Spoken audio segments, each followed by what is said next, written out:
Apple's brand new iPhone 16 models come with a super cool camera control button that is located on the lower right hand side when holding the iPhone in the portrait mode. What makes it so handy is the ability to let you adjust photography settings when shooting with the iPhone in both portrait and landscape orientation. However, if you're not a big camera person, you can make this button bring up your iPhone's Magnifier app. Yeah, you got that right. Let me show you how it's done the right way.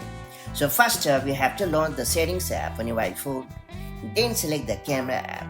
After that, you have to choose camera control option. And then you have to select the magnifier option and you are all set. Going forward, when you click the camera control button, the magnifier app will instantly launch. Super handy, isn't it? Now that you have unlocked this super handy feature, make the most of it as and when the need arrives. And I'll see you in the next video with more such handy iPhone tips and tricks. Till then, stay safe and have a great day. Bye-bye.